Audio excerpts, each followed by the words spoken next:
सभी का धन्यवाद। फ्रेंड्स, हमारे बीच में ब्रह्म विद्वारिष्ठा जसविंदर कौर मैम जी आ चुकी हैं। मैं उनका हृदय से स्वागत करती हूँ आत्म जागृति के मंच पर। मैम, आपका बहुत बहुत स्वागत है। Thank you ji, thank you. Ma'am बहुत बिजी हैं, उन्होंने हमारे लिए समय निकाला, उसके लिए हम सब एक बार क्लैपिंग करेंगे मैम के लिए। बहुत बहुत स्वागत है जैसी मैम आपका। थैंक यू जी, थैंक आपके यू। अमूल्य समय का। थैंक यू, सभी का समय अमूल्य है जी। नहीं, बहुत ही आपका आभार है। आप आए हमारे आत्म जागृति परिवार में ज्ञान सभी देने के लिए समय सभी के लिए बहुत अमूल्य है जी। फ्रेंड्स, आप सबका बहुत बहुत धन्यवाद। आपने मुझे मौका दिया और आज मैं आपके सामने हूँ नया टॉपिक लेके, लक्ष्मण रेखा। क्योंकि लक्ष्मण रेखा एक ऐसा नाम है, सभी जानते हैं इसे। तो पता है कि लक्ष्मण रेखा का मतलब क्या है, लक्ष्मण रेखा क्या होती है। इससे पहले ही कि मैं अपना प्रेजेंटेशन आपके साथ शेयर करूं, मेरी रिक्वेस्ट है आप सबसे कि आप अपना अपना एक्सपीरियंस ध्यान का मुझसे शेयर करें। मैं जाग जाऊं। जी फ्रेंड्स, अगर कोई अपना एक्सपीरियंस शेयर करना चाहता है तो मैं आपको अनम्यूट कर देती हूँ। ऑप्शन दे दिया है, आप लोग प्लीज समझदार बच्चों की तरह जो शेयर करना चाहता है वही अपना अनम्यूट करके करें, और एक अगर पूरा कर ले उसके बाद ही दूसरा तब अपने आप को अनम्यूट करें। यस मीना कुमारी जी। नमस्ते मैम, सुन रही हैं आप? हाँ जी, हाँ जी। मैम, आज आज के मेडिटेशन में मैंने अपने 3 पास्ट लाइफ को देखा है। मतलब आजकल ना मैं क्वेश्चन डाल के बैठती हूँ कि मैं कौन हूँ, और आत्म ज्ञान का ध्यान भी चल रहा है। तो अब आजकल मैं बहुत अपना पास्ट लाइफ देख रही हूँ, उसमें मैंने अभी इस मेडिटेशन में 3 पास्ट लाइफ को देखा है। एक में मैं मैच्योर्ड, मतलब मेल मेंबर के रूप में मोबाइल पे पुल के किनारे खड़ा होकर बात कर रही हूँ। और एक में मैंने देखा एक चेयर पे बैठ के मैं आराम से बैठी हुई हूँ। और तीसरे में मैंने देखा, तीसरे में मैं भूल गई, तीसरे में भी बहुत इंटरेस्टिंग था। हाँ, तीसरे में मैंने देखा कि एक आदमी है और उसका बैक पोर्शन में देख रही हूँ, उसका पैर लंबा सा, और मेरे कान में आवाज आया कि तुम्हारा पैर तोड़ गई है ना। बस इतना ही सुना। एक्चुअली क्या है कि मेरे पैर में बहुत दर्द होता है, तो हमको लगता है कि पास्ट लाइफ के साथ हम ये मिल रहे होंगे, और किसी को पैर से रिलेटेड प्रॉब्लम हम ये होंगे जिसके कारण हमको पैर में इतना दर्द होता है। हालांकि मेडिटेशन में आने के बाद मेरा ये प्रॉब्लम मोर देन 99% खत्म हो गया है। तो ये मैंने अभी देखा, मैं लिखने ही वाली हूँ क्योंकि मैं भूल जाती हूँ। तो ये अभी मेरा हुआ, बहुत अच्छा एक्सपीरियंस था। तो ये मैंने आपसे शेयर किया और मैं इसको लिखूंगी जा रही हूँ। थैंक बस you ji, thank you. Thank you for sharing. Thank you, thank you. Thank you. अपने आपको म्यूट कर लीजिए आप मीना जी। यस प्रतिमा जी। हाँ दीदी, नमस्कार मैम। नमस्कार जी। हाँ मैम, मैंने जैसे ही ध्यान स्टार्ट हुआ तो एकदम मुझे पूरे पिंक, बिल्कुल जैसे आईज के बिल्कुल आंखों के बीच में पूरा दोनों साइड से पूरे में क्लाउड आ रहे थे, बहुत ज्यादा पिंक और ब्लू। और वहां पर बीच में ऑरा बना हुआ था काफी बड़ा, और उसमें कुछ स्टैचू सी थी। वो स्टैचू पूरी क्लियर समझ में नहीं आ रही थी किसकी थी। बहुत अच्छा जी, बस ऐसे ही आगे बढ़ते रहें और जो भी दिखा है उसका आनंद लें, उनके मतलब निकालने की कोशिश ना करें, एनर्जी का आनंद लें। Thank you for sharing. Thank you. कोई यस, कोई शेयर करना चाहता है अपना एक्सपीरियंस अभी, तो फ्रेंड्स कर सकते हैं। जी अंजू जी। यस संजू जी। कोटि कोटि प्रणाम माँ। जी जस्सी माँ को तो देख के ही ऊर्जा आ गई, कुछ शब्द ही नहीं रहा। कोटि कोटि प्रणाम सभी प्रज्ञा माँ, सभी को आपका भी क्या बोलूं, लगता है कि मौन में ही सब कुछ समझ जाओ तो लगता है। माँ को आज देख के बस कुछ नहीं मेरे पास, क्या मैं बोलूं। जस्सी माँ को जैसे ही देखा और प्रज्ञा माँ को, तो बहुत कुछ कहने को था बट भीतर शांत हो गया। लव यू माँ, love you all, love you all. Thank you, thank you, thank love you Anju ji, love you. आपकी बात पहुंच गई, बिना कहे यहाँ तक पहुंच गई। You, thank you. Thank you. Yes friends, कोई और कुछ कहना चाहता है तो हैंड रेज कर दे प्लीज, या अपने आप को अनम्यूट करके बात कर सकते हैं, ऑप्शन है आपके पास। नमस्ते मैम। नमस्ते जी, नमस्ते। नमस्ते नमस्ते मैम। बहुत बहुत प्रणाम आपको। हाँ जी। आज मैं तो एक से ज्यादा पुरानी नहीं हूँ, इनको प्रज्ञा जी को पता है, मेरे को थोड़े ही टाइम हुआ अभी जुड़े हुए। लेकिन आज जैसे मैंने जैसे अभी ध्यान करा तो मुझे एक आवाज आई कान में, जैसे ऐसा लगता कोई बोल रहा है मुझे कि अधूरा संकल्प पूरा करो। अब इसका क्या, तो मुझे 3-4 बार ऐसे एक ही बात का आवाज सुनाई देती है कि अधूरा संकल्प पूरा करो। आपने कोई कौन संकल्प किया हुआ है क्या? पहले? मुझे तो नहीं याद, कुछ भी नहीं याद, अभी बिल्कुल भी नहीं याद मैम। जब ये आ गया तो वो संकल्प भी याद आ जाएगा धीरे धीरे। बिल्कुल। अच्छा ठीक है, ध्यान थैंक करोगे तो वो भी याद आ जाएगा। अच्छा ठीक है, धन्यवाद मैम, धन्यवाद धन्यवाद। Thank you. यस फ्रेंड, कोई और कुछ कहना चाहता है?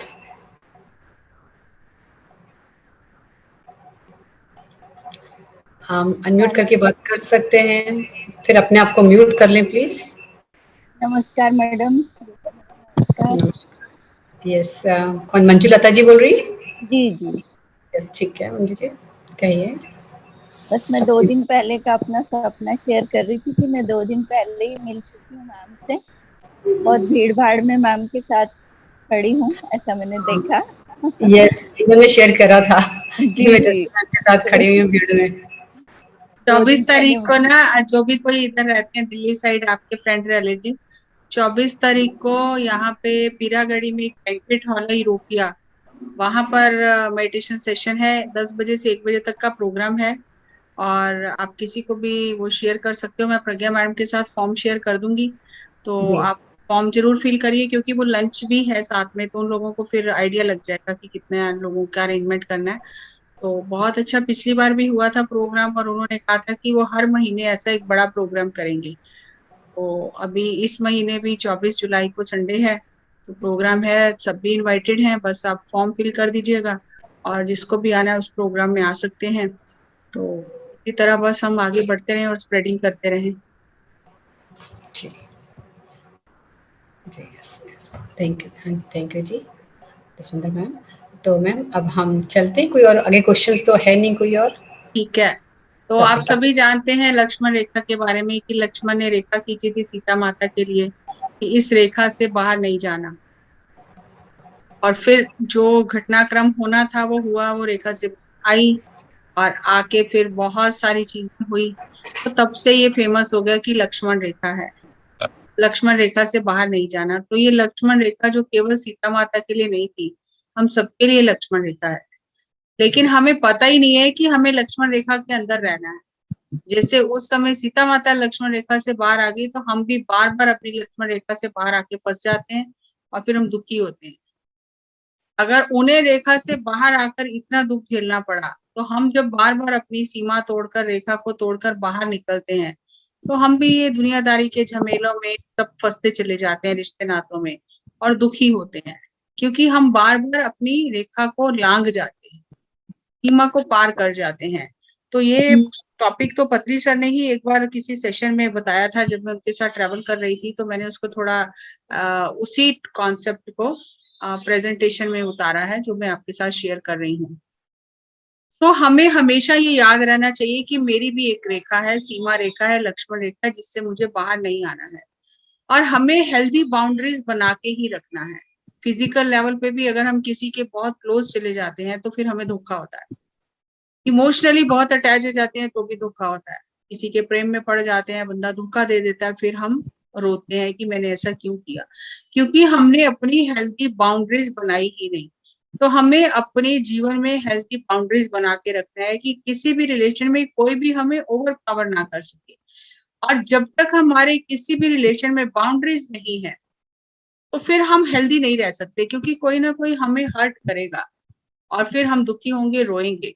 और हमें हमेशा एक हेल्दी बाउंड्री बना के रखना चाहिए अपनी लाइफ को संतुलित करने के लिए। अगर आप देखोगे कि एनिमल किंगडम है, जैसे जीव जंतु हैं, वो अपनी बाउंड्री बना के रखते हैं।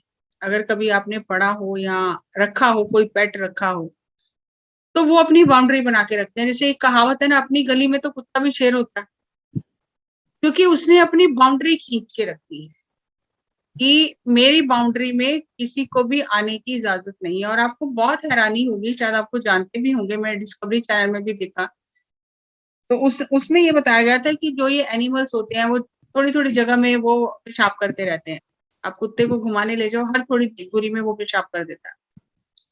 तो उसमें उन्होंने बताया कि वो ये अपनी बाउंड्री सेट करता है, और जब कोई दूसरा कुत्ता सूंघता है आके तो उसे पता चल जाता है कि ये मेरी बाउंड्री नहीं है, ये ऑलरेडी किसी ने लाइन खींची है, तो मुझे इसकी बाउंड्री में नहीं जाना है। तो वो इस तरह से वो जो स्मेल होती है उससे उन्हें पता चल जाता है कि यहाँ पे बाउंड्री ऑलरेडी सेट की गई है और मुझे इस गली में नहीं आना है। तो इस तरह जितने भी जानवर होते हैं वो अपनी खुशबू से अपनी बाउंड्री सेट करके रखते हैं। शेर भी है तो उसकी एक अपनी बाउंड्री है कि ये जंगल में मैं हूं और ये मेरी बाउंड्री है। तो सारे जीव जंतु जो हैं वो अपनी बाउंड्री सेट करके रखते हैं, लेकिन इंसान ही ऐसा है जो अपनी बाउंड्री से बार बार बाहर जाता है और दुखी होता है।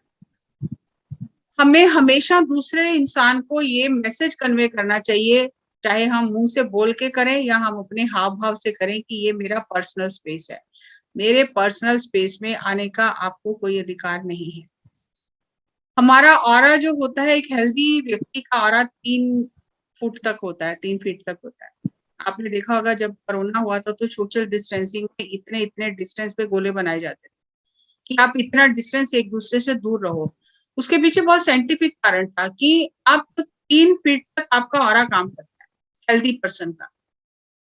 अगर आप दूसरे पर्सन के ऑरा के अंदर एंटर करते हो, मतलब 3 फुट की जगह है, 3 फुट की, उसके अंदर आप एंटर कर रहे हो, तो आप दूसरे के स्पेस में एंटर कर रहे हो। तो अब जब दूसरे के स्पेस में एंटर करोगे तो उसका प्रभाव आप पर पड़ेगा, एनर्जी लेवल पे तो वो पड़ेगा, एनर्जी लेवल पे आप पर उसका प्रभाव पड़ेगा। जैसे जैसे कहते हैं ना इन्फेक्शन, डॉक्टरी भाषा में कहते हैं इन्फेक्शन हो गया, उसके पास गई तो इन्फेक्शन हो गया, क्योंकि उसकी एनर्जी ने आपको प्रभावित किया। एक हमारा एक आउटर लेन अगर हम देखें 3 फीट के अंदर, तो जो बाहरी बाहरी है बस हम दूसरे से बातचीत करते हैं और हम अपना आ जाते हैं, कोई खास असर नहीं होता उन चीजों का हमारे ऊपर। हमें कोई रास्ते में मिला, हमने हाय हेलो किया और हम आ गए। लेकिन जब हम थोड़ा सा उस व्यक्ति के करीब जाते हैं, हमारा दोस्त है, हमने कुछ पर्सनल इंफॉर्मेशन शेयर की, अब ये जो जोन है, जोन ऑफ कॉन्ट्रीब्यूशन से निकल के हम जोन ऑफ इन्फ्लुएंस में आ गए, जहां हम एक दूसरे को प्रभावित कर सकते हैं एनर्जी लेवल पे। अब यहाँ तक भी ठीक है कि आपने बातचीत की, आपने दोस्ती यारी की, निभा दी, ठीक है, लेकिन जोन ऑफ कंट्रोल जो है, जो आपके बहुत क्लोज आ जाता है बॉडी के, फिर वो आपको कंट्रोल करने लग जाता है। अब वो आपकी पर्सनल स्पेस में आ गया है, अब उसका प्रभाव आप पर बहुत पड़ने लग जाता है और कई बार वो बंदा आपको डोमिनेट कर लेता है, और इतना डोमिनेट कर लेता है कि आप डर के मारे उसे ना भी नहीं कर पाते, दब जाते हो उसमें। तो अब वो आपके जोन ऑफ कंट्रोल में आ गया है, उसने आपको कंट्रोल कर लिया है। और हर घर में ऐसा ही होता है, पति पत्नी पर कंट्रोल रखता है, सास बहू पर कंट्रोल रखती है, माँ बाप बच्चों पर कंट्रोल रखते हैं, क्योंकि हमने वो जो पर्सनल स्पेस था उसको हटा दिया। अगर आप बाहर के जाते हो, जैसे जो लोग विदेश जाते हैं उनको पता होगा कि अगर आपको अपने बच्चे के रूम में भी जाना है तो नॉक करके जाना है, बिकॉज वो उसका पर्सनल स्पेस है। आप किसी के भी पर्सनल स्पेस में एकदम झटके से एंटर नहीं कर सकते हो, वहां पे इस तरह के एटिकेट्स है। आपको किसी से मिलने जाना है, बिना परमिशन के आप उसके घर मिलने नहीं जा सकते हो। तो ये सब एटिकेट्स बाहर के देशों में बहुत है, लेकिन हमारे में क्या है कि हम घर में एक दूसरे के रूम में घुस जाते हैं, एक दूसरे के बहुत क्लोज रहते हैं, एक दूसरे की लाइफ में इंटरफियर करते हैं, तो हम जो जोन ऑफ कॉन्ट्रीब्यूशन से निकलकर जोन ऑफ कंट्रोल में चले जाते हैं, और इसीलिए रिश्ते नाते सब बिगड़ जाते हैं, क्योंकि हम दूसरे को मौका ही नहीं देते कि वो अपने दिमाग से चले। हम चाहते हैं जैसा हम चाह रहे हैं वो वैसा चले, इसीलिए लड़ाई झगड़े बहुत होते हैं। तो हर एक का पर्सनल स्पेस है। पर्सनल स्पेस मतलब 3 फीट तक आप दूसरे को प्रभावित करते हो। जब तक वो व्यक्ति 3 फीट से दूर रहता है तो वो आपको उतना प्रभावित नहीं कर सकता। आप बातचीत करो, अपना सजेशन लो, ओपिनियन शेयर करो, विचार करो, सब कुछ करो, लेकिन जैसे ही वो बंदा आपकी पर्सनल स्पेस में एंटर करता है ना तो आपको घबराहट होने लग जाती है। और इसका बहुत सुंदर एग्जाम्पल है जो ओशो भी देते हैं और साइंटिफिक स्टडीज है ये, कि हर एक जो फीमेल होती है ना, वो जब कहीं जाती है और कोई उसकी और आकर्षित होता है, जब तक तो एक दूर से बातचीत हो रही है तो उसे कोई भी घबराहट नहीं होती, कोई फर्क नहीं पड़ता। लेकिन जैसे ही कोई मेल उसकी वो पर्सनल स्पेस में एंटर करता है, उसके मतलब वो 3 फीट वाली जो जगह है, ऑरा है, जब उसके ऑरा में वो स्टेप इन करता है तो उसको बेचैनी होने लगती है, घबराहट होने लगती है अजनबी से। उसको ये पता चल जाता है कि अब ये मेरी पर्सनल स्पेस में आ गया है। और अगर तो वो लेडी समझदार है तो वो अपनी पर्सनल स्पेस से उस बंदे को हटा देती है, चाहे वो हाव भाव से हटाए, चाहे वो अपने शब्दों से हटाए, वो उसको हटा देती है। लेकिन जब हम किसी के प्रेम में पड़ते हैं ना तो वो पर्सनल स्पेस हम भूल जाते हैं और इसीलिए हम उसमें फंसते चले जाते हैं। तो हर एक स्त्री को ये पता होता है कि कब कौन मेरी पर्सनल स्पेस में एंटर कर रहा है। अगर आप किसी को अपनी पर्सनल स्पेस में अनावश्यक एंटर करने की इजाजत नहीं देते हो तो आप बहुत अच्छे हेल्दी रिलेशन मेंटेन कर सकते हो। और बचपन से ही आप बच्चों को सिखा सकते हो कि कैसे अपनी पर्सनल स्पेस को मेंटेन करके रखना है, तो आप बहुत अच्छे समाज का निर्माण कर सकते हो। लेकिन जैसे ही व्यक्ति आपकी पर्सनल स्पेस में एंटर करता है तो वो आपको कंट्रोल करना शुरू कर देता है, शब्दों से, विचारों से, इमोशन से, ऊर्जा से वो आपको प्रभावित करने लग जाता है। और धीरे धीरे जब आप बहुत ही क्लोज किसी के रहते हो, थोड़े दिनों बाद देखोगे आप उसकी फोटोकॉपी बन जाती हो, उसके जैसा ही व्यवहार करने लगते हो, उसकी जैसी बातचीत करने लगते हो, तो वो आपको बहुत ज्यादा प्रभावित कर लिया है उसने। तो आपको हमेशा ये दूसरे को इंडिकेशन देना है कि boss this is my personal space, this is my space. मान लो जैसे आप ध्यान कर रहे हो और हम कहते हैं जी फोन आ गया, जी काम वाली आ गई है, अब ध्यान कैसे करें, अब बच्चे ऐसा कर रहे हैं, क्योंकि आपने बाउंड्री ड्रॉ ही नहीं की कि ये मेरी पर्सनल स्पेस है, ये मेरा पर्सनल टाइम है, इस टाइम पे मुझे कोई डिस्टर्ब नहीं कर सकता, मैं इस समय हर चीज को अपनी पर्सनल स्पेस से दूर रखूंगी। और जब आप लोगों को ये मैसेज कन्वे कर देते हो कि ये मेरा पर्सनल टाइम है, मेरी पर्सनल स्पेस है, तो 1-2-4 दिन लोग आपको चाहे बुरा भला कहें, लेकिन बाद में वो आपकी पर्सनल स्पेस की रिस्पेक्ट करना शुरू कर देते हैं। लेकिन उसके लिए आपको कदम उठाना पड़ेगा, आपको अपनी बाउंड्री लाइन ड्रॉ करनी पड़ेगी। अब पत्री जी कहती है कि ऐसा नहीं है कि हम बस खो ही जाएं, अगर किसी से प्यार किया तो प्यार में अंधे हो गए, अगर नफरत किया तो नफरत में अंधे हो गए। हमें ऐसा नहीं करना है, हमें मिडिल पाथ में रहना है। किसी के ऊपर इतना भी निर्भर नहीं होना कि वो हमें दबा ले, और किसी इतनी भी दूरी बना के नहीं रखनी कि हमें तो कुछ लेना देना ही नहीं है, जो मर्जी होता रहे। नहीं, मिडिल पाथ में रहना है, जहां पे जब जिस चीज की जरूरत है, कितनी जरूरत है, राग में भी रहना है, वैराग में भी रहना है। ये नहीं कि राग से हट जाए तो वैरागी हो जाए, या वैराग में चले जाए तो फिर रागी हो जाए तो वैराग से दूर चले जाए। नहीं, राग और वैराग जीवन में दोनों ही चाहिए। सुबह सत्य है तो रात भी सत्य है, रात में सुबह नहीं होती, सुबह में रात नहीं होती, ध्वनि में मौन नहीं होता, मौन में ध्वनि नहीं होती, दोनों ही मुख्य हैं। जितना बात करना है उतना मौन भी रहना है, जितना सोचना है उतना निर्विचार भी रहना है, जितना देखना है उतना बिना देखे भी रहना है, जितना सबके साथ रहना है उतना एकांत में भी रहना है। कोई हमें बंद कमरे में 1000 साल तक रखे तो भी शांति से रहना है। सबके साथ संबंध भी रखना है और बिना संबंध के भी रहना है। ये पत्री जी का कोटेशन है। मतलब कि हमें अपनी बाउंड्री लाइन ड्रॉ करके रखनी है, लक्ष्मण रेखा अपनी खुद खींच के रखनी है। ऐसा इंतजार ना करें कि कोई आएगा आपको लक्ष्मण रेखा खींच के देगा कि भाई इससे बाहर नहीं जाना। नहीं, आपको अपनी लक्ष्मण रेखा खुद खींच के रखनी है कि कितना मुझे बोलना है, कितना विचार करना है, क्या देखना है, कितना देखना है, कितना लोगों के साथ समय बिताना है, कितना खुद के साथ समय बिताना है, कितना संबंधों को आगे लेके संबंधों में उलझ कर संबंधों के साथ जीना है, कितना कुछ समय के लिए अपने से संबंध बनाना है, दूसरों से संबंध हटा के। तो ये समझ हमें होनी चाहिए कि हमें राग और वैराग दोनों में रहना है। बहुत मूर्खता कर ली हमने जिंदगी में, अब ज्यादा मूर्खता नहीं करेंगे, अब हम समझदारी से चलेंगे। अब हम अपने ये जो हमारा मन है जो ये सोचता ही रहता है, अब कुछ समय के लिए इसे फ्लाइट मोड पे डालेंगे कि अब ये कुछ भी ना सोचे। बहुत सोच लिया, बहुत सोच लिया, बहुत सोच लिया, सोच सोच कर कहीं नहीं पहुंचे। तो अब क्या करना है, अब हमें थोड़ी देर के लिए इसे फ्लाइट मोड में डाल देना है कि मैं कोई भी बाहर से इंफॉर्मेशन अपने अंदर नहीं जाने दूंगा। और क्योंकि इंफॉर्मेशन अंदर नहीं जाएगी और आप ध्यान करेंगे आंखें बंद करके, तो आपके अंदर एनर्जी जाएगी। तो एनर्जी धीरे धीरे आपके अंदर बहुत सारे बदलाव लाएगी। जो ध्यान करते हैं वो इस चीज को जानते हैं कि कैसे धीरे धीरे उनके व्यवहार में और सोच में, विचारों में परिवर्तन आ जाता है। अब हमारी जो आंखें हैं ये बहुत ही वर्ल्ड के पावरफुल स्कैनर हैं। जितना स्कैनिंग हमारी आंखें करती है ना, उतना पावरफुल स्कैनर अभी इस दुनिया में बना ही नहीं है। जिसे आप देख लेते हैं, आपकी आंखें स्कैन करके उसकी पिक्चर आपके डेटा में, आपके माइंड में स्टोर कर देती है। जो जो आपने अपनी आंखों से देखा है वो सब आपकी मेमोरी का हिस्सा बन गया है। और हमें क्या देखना है, क्या नहीं देखना है, इसके लिए एक लक्ष्मण रेखा खींच के रखनी है। मान लो कि पड़ोस में मैं यहाँ बैठी हूँ, घर में अपने मस्ती से कुछ कर रही हूँ और मेरे पड़ोस में झगड़ा हो जाता है।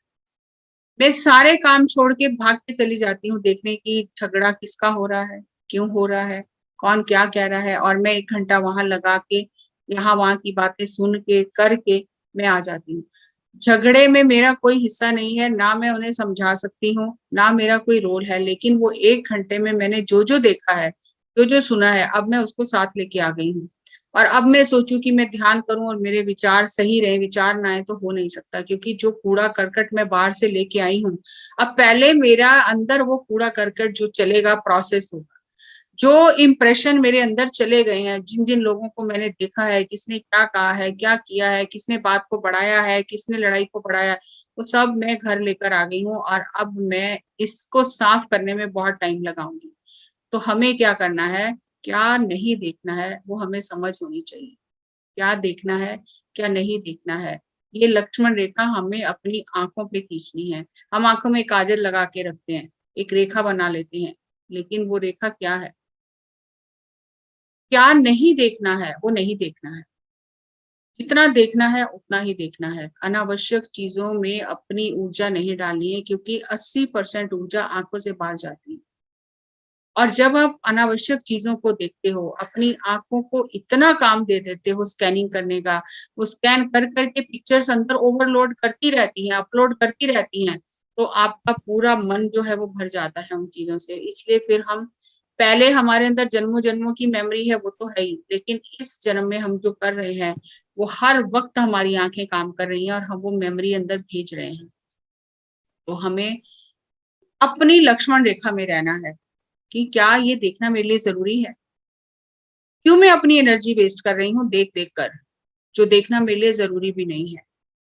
नेक्स्ट आता है क्या सुनना है, क्या मैं जो सुन रही हूँ वो मेरे लिए जरूरी है। किसी का झगड़ा, किसी की लड़ाई, किसी की निंदा, बुराई, क्या ये जरूरी है? तो मुझे अपने कानों के लिए भी एक लक्ष्मण रेखा खींच के रखनी है कि क्या सुनना है, क्या नहीं सुनना है। जितना ज्यादा सोचेंगे उतना ज्यादा बोलेंगे भी, और जितना ज्यादा बोलेंगे उतना ज्यादा दूसरों को बताएंगे। ये चीजें एक दूसरे से जुड़ी हैं। अगर आपके पास कोई डेटा ही नहीं है बात करने के लिए, तो आप क्या बात करोगे, क्या सोचोगे? कुछ नहीं बात करोगे, कुछ सोचोगे नहीं।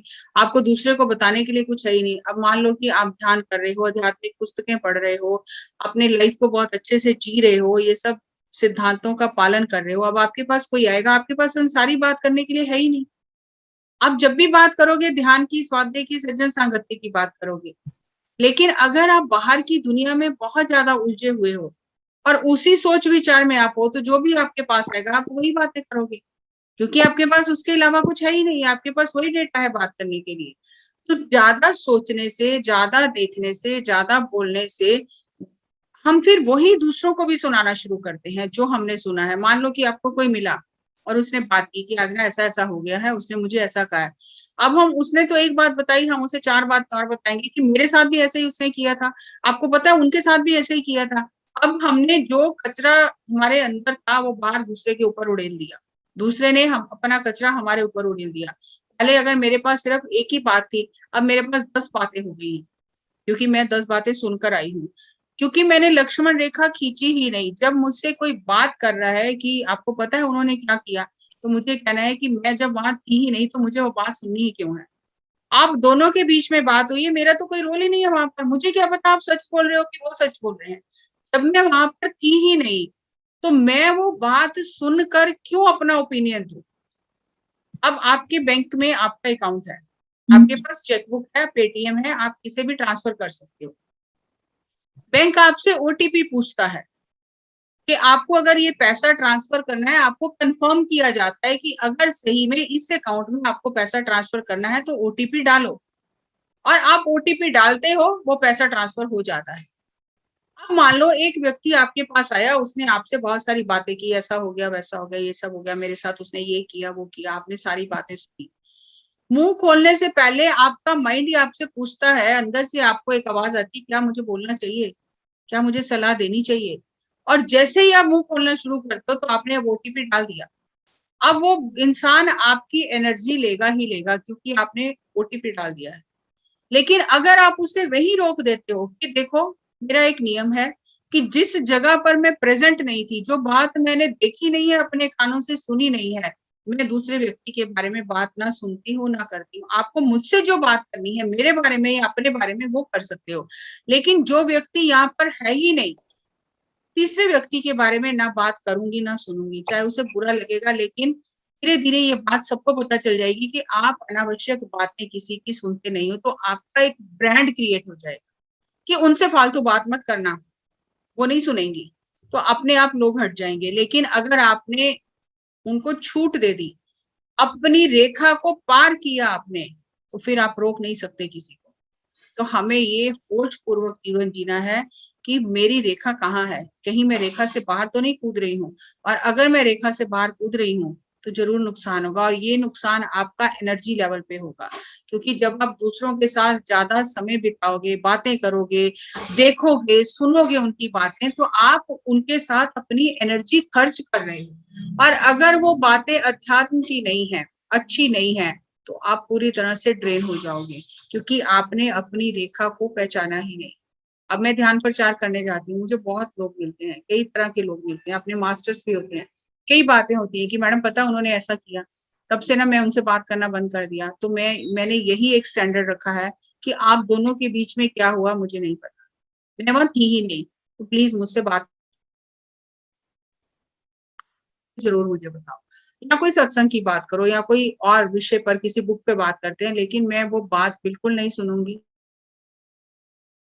दिन ही नहीं है जहां पे मैं थी ही नहीं, तो मैं वो बात नहीं सुनूंगी। और कई बार मैंने ये देखा कि अगर कोई व्यक्ति आपसे बात करता है कि उन्होंने मेरे साथ ऐसा किया, और 1-2 महीने बाद आपको उस व्यक्ति से बात करने का मौका मिलता है जिसके बारे में वो गलत बोल रहा था, वो उसके बारे में जो बात बताता है वो बिल्कुल सच्चा होता है, तो आप खुद कंफ्यूज हो जाते हैं कि वो सच बोल रहा है कि ये सच बोल रहा है, कि दोनों की बातों में जमीन आसमान का फर्क होता है। एक ही घटना को लेके दोनों बात करते हैं और दोनों अपने अपने पॉइंट को जस्टिफाई करते हैं, और दोनों ही आपको सच्चे लगते हैं। लेकिन अगर आपने उधर भी हामी भरी और इधर भी हामी भरी कि आप ठीक कह रहे हो, तो आपने अपने एनर्जी अकाउंट से एनर्जी ट्रांसफर कर दी है। आप अब ये अनम्यूट किया जिन्होंने, हाँ, आप अब घाटे में जा रहे हो, क्योंकि आप दूसरों में अपनी एनर्जी डाल रहे हो जहां पर नहीं डालनी चाहिए। हमें इस लक्ष्मण रेखा का पता होना चाहिए कि ना तो हम ज्यादा सोचें, ना हम नकारात्मक सोचें, ना हम बेकार की धारणाओं के अंधविश्वासों के पीछे चलें कि बिल्ली रास्ता काट गई है इसलिए आज ये नहीं होना, ये गलत हो जाएगा, आज किसी ने छींक मार दी है, आज कपड़े नहीं धोने हैं, आज सिर नहीं धोना है, आज ये नहीं करना है। तो ये अंधविश्वास जो हम पाल कर चल रहे हैं, ये हमारी एनर्जी को ड्रेन करते हैं। डर, हर चीज से डरना, कुछ भी काम करने से पहले डरना, ऐसा ना हो जाए, वैसा ना हो जाए, तो ये हमारी एनर्जी को जरूरत से ज्यादा सोचना, असुरक्षा की भावना की बुढ़ापे में मेरा क्या होगा, कौन मुझे देखेगा, मेरा क्या होगा, मेरे बच्चे क्या करेंगे, वो सब तो अपने अपने घर चले गए, मेरा क्या होगा, इनसिक्योरिटी, चिंता करते रहना भविष्य की, और लोगों को लेकर धारणाएं बनाते रहना घर बैठ बैठ के कि हाँ मुझे पता है वो तो ऐसे ही है। वो व्यक्ति हो सकता है बदल जाए, उसका स्वभाव बदल जाए, चीजें बदल जाए, हालात बदल जाए, लेकिन हम घर बैठ के वही 40 साल पुरानी बातें कि वो तो ऐसा ही है, तो हम अपनी एनर्जी उसमें इन्वेस्ट करते रहते हैं, दूसरों के मूल्यांकन करके, दूसरों की शिकायतें करके, दूसरों के बारे में गलत धारणाएं बनाकर। और जब हमारे अंदर इतना कुछ चल रहा है तो आपको क्या लगता है कि जब आप बोलोगे तो सत्य की बात करोगे? नहीं, वही बातें निकलेंगी, जो अंदर गया है वही बाहर आएगा, वही ऊट-पटांग बातें हम करेंगे दूसरों से, वही कचरा जो हमारे अंदर है हम दूसरों के ऊपर डालेंगे। कि सुना है आपको पता है? तो आध्यात्मिकता में कहा जाता है gossip is the cancer for the soul. अगर आप दूसरों की बुराइयां करते हो, बढ़ा चढ़ा के बातें करते हो, गपशप करते हो जिसकी जरूरत नहीं है, तो आप अपनी आत्मा के लिए कैंसर बना रहे हो। आज देखो आप, इतनी भयानक ये फैली हुई है बीमारी कैंसर, जिस किस को देखो कैंसर है, डॉक्टर इसका इलाज कर रहे हैं, लेकिन कभी किसी ने सोचा है कि ये आ कहाँ से रहा है? हमारी नकारात्मक सोच से। जो हम दूसरों के बारे में नकारात्मक सोचते हैं, बोलते हैं, जो गपशप करते हैं, बुराइयां सुनते हैं, निंदा करते हैं, वो सब हमारी आत्मा पर बोझ बन जाता है, और जब हमारी आत्मा उस बोझ को सहन नहीं कर पाती है तो किसी ना किसी बीमारी के रूप में वो बाहर आ जाता है। तो इसलिए ना तो कचरा अंदर जाने दें, तो जब अंदर नहीं जाएगा तो बाहर नहीं आएगा, क्योंकि जो अंदर गया है वही बाहर आएगा। और जब हम मुंह से बोलते हैं तो हम ऊर्जा का आदान प्रदान करते हैं। अब मान लो मैं यहाँ पे जूम पे ही बात कर रही हूँ और आप लोग मुझे सुन रहे हैं, लेकिन ये ऊर्जा का आदान प्रदान हो रहा है, मेरी ऊर्जा आप तक पहुंच रही है, आपकी ऊर्जा मुझ तक पहुंच रही है, तो ऊर्जा का आदान प्रदान हो रहा है। आज टेक्नोलॉजी के माध्यम से भी ऊर्जा का आदान प्रदान होता है, ये नहीं है कि मिलेंगे तभी आदान प्रदान होगा। टेक्नोलॉजी के माध्यम से हम फोन करते हैं तो ऊर्जा का आदान प्रदान होता है। तो आप जो बोल रहे हो, आप एक तरह की ऊर्जा दूसरे की ओर भेज रहे हो, और दूसरा बोल रहा है तो वो आपकी और शब्दों की ऊर्जा भेज रहा है। और अगर वो शब्द सही नहीं है, हमने कोई रेखा नहीं खींची है, तो हम उसमें उलझते चले जाएंगे, हम वैसी एनर्जी को ले लेंगे, और जब हम ध्यान करेंगे तो ये सारी बातें, ये सारी ऊर्जा हमें डिस्टर्ब करेगी, क्योंकि हम तो लक्ष्मण रेखा से बार बार बाहर चले जाते हैं। ना हम सही बोलते हैं, ना सही सोचते हैं, ना हम सही कहते हैं, ना हम सही सुनते हैं, हम बार बार लक्ष्मण रेखा को तोड़ते हैं। तो फिर क्या होगा? हम स्वयं के लिए दुख पैदा कर रहे हैं और दुखी हो रहे हैं। इसलिए what goes into the mouth comes out of the mouth, जो मुंह से जा रहा है वही मुंह से बाहर आएगा। अच्छा सोचें, अच्छा सुने, अच्छा बोलें, और एक लक्ष्मण रेखा अपने लिए खींच के रखें, किसी के लिए नहीं, अपने लिए खींच के रखें। क्योंकि जब आप लक्ष्मण रेखा के अंदर रहेंगे तो कोई आपका बाल भी बांका नहीं कर सकता है, लेकिन बार बार आप लक्ष्मण रेखा को तोड़ेंगे तो फिर आप स्वयं के लिए दुख पैदा करेंगे। और साइंस इस बात को कहती है, डॉक्टर जॉय डिस्पेंजा ने कहा है, neurons that fire together wire together. अब बार बार अगर हमें चुगली करने की आदत है, बुराई करने की आदत है, दूसरे को नीचा दिखाने की आदत है, तो हमारे जो ब्रेन के न्यूरो ट्रांसमीटर्स हैं, जो हमारे ब्रेन के सेल्स हैं, वो जब बार बार उसी बात को दोहराते हैं तो वो आपस में बहुत पक्के जुड़ जाते हैं। फिर हम कंट्रोल भी करना चाहें ना, तो हम अपनी आदत पे कंट्रोल नहीं कर सकते, क्योंकि उन्होंने एक रास्ता बना लिया है। अचानक ही आप दूसरे की बुराई करना शुरू कर देते हो। आप घर से सोच के जाते हो कि आज मैंने बुराई नहीं करनी, लेकिन जैसे ही आपके साथ कोई दूसरे की बुराई करके आप भी शुरू हो जाते हो, क्योंकि वो रास्ता बना ही हुआ है, वो आदत पड़ी ही हुई है, और उस आदत को तोड़ने के लिए बहुत मेहनत करनी पड़ेगी। क्योंकि वो जो न्यूरॉन्स बार बार जुड़ रहे हैं, वो अग्नि प्रज्वलित, ऊर्जा प्रज्वलित कर रहे हैं, और उस ऊर्जा में आप बार बार बह जाती है। तो उसके लिए आपको लक्ष्मण रेखा खींचकर रखनी पड़ेगी कि मैं अब आगे से ऐसा नहीं करूंगी। अब लॉकडाउन लगा, लेकिन लॉकडाउन हमें खुद पर लगाना है, मेंटल लॉकडाउन। मैं अपने मन को अनावश्यक चीजों में नहीं उलझाऊंगी। मैं अपने मन के लिए एक लक्ष्मण रेखा खींच के रखूंगी कि मुझे कब बोलना है, क्या बोलना है, क्या सुनना है, क्या सोचना है, और क्या कहना है। अगर मुझे ये चीजें पता चले, तो जिसको बद्री सर ने कहा कि अगर आप अपनी सोच पर लॉकडाउन लगाते हो, अपनी आंखों पर लॉकडाउन लगाते हो, अपने कानों पर लॉकडाउन लगाते हो और अपने मुंह पर लॉकडाउन लगाते हो, 4 लॉक अगर आप लगा लेते हो ना, तो यहाँ से जो भी नीचे जाएगा वो आपको स्वस्थ रखेगा। लेकिन अगर यहाँ पर देखो, ये हिस्सा है हमारा पूरा, जिससे हमारा सब कुछ ऊपर ही है, हमारी ज्ञान इंद्रियां, इससे नीचे जो चला जाएगा शरीर उस पर काम करेगा। अब इससे नीचे आप क्या भेज रहे हो, जो भी भेज रहे हो उस पर शरीर का धर्म है काम करना। तो अगर हमने इतने हिस्से में ये 4 लॉक लगा दिए कि ना मैं बुरा सोचूंगी, ना मैं बुरा देखूंगी, ना मैं बुरा सुनूंगी, ना मैं बुरा बोलूंगी, तो आप बिल्कुल स्वस्थ ही रहेंगे हर लेवल पे, क्योंकि आपने एक लक्ष्मण रेखा अपने आसपास खींच ली है कि मुझे ये नहीं करना। और फिर जो भी आपके नीचे गले से उतरेगा वो सब कुछ अच्छा ही होगा, तो आपका स्वास्थ्य अच्छा रहेगा। तो हमें ये अपने आप के लिए ये मेंटल लॉकडाउन लगाना है, हमेशा जागरूकता में रहना है और ये लक्ष्मण रेखा खींच कर रखनी है।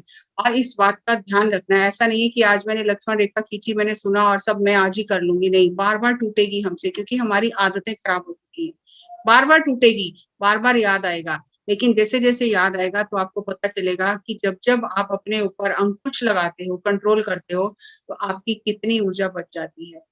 अगर आपके घर के बाहर कोई आकर कचरा डालता है, आप देख लेते हो, तो आप कितना झगड़ा करते हो। या कोई फेंक कर चला गया तो आप आस पड़ोस में जाकर हल्ला करते हो कि कौन हमारे घर के आगे कचरा डाल के गया, ताकि उस व्यक्ति को पता चल जाए कि आगे से मैंने यहाँ कचरा नहीं डालना। लेकिन हमारे मन में आके लोग कचरा डाल के चले जाते हैं और हम खुद उसको एंजॉय करते हैं और फंस जाते हैं। हमें होश पूर्वक जीवन जीना है कि मैं कहीं से भी कचरा नहीं लूंगी, अपने अंदर कचरा नहीं जाने दूंगी। और उसके लिए हमारे पास सबसे बढ़िया टूल है कि हम हर दिन ध्यान करें, स्वाध्याय करें, सज्जन सांगत्य करें, जो पत्री जी ने हमें बताया, और मौन में रहे। अभी प्रज्ञा मैडम बीच बीच में मौन रखती है, मैं भी रखती हूँ।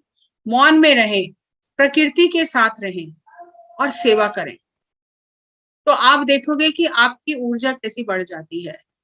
वो जो पत्री जी ने कहा कि जितना बात करना जरूरी है उतना मौन रहना भी जरूरी है, जितना सबके साथ रहना जरूरी है उतना अकेले रहना भी जरूरी है।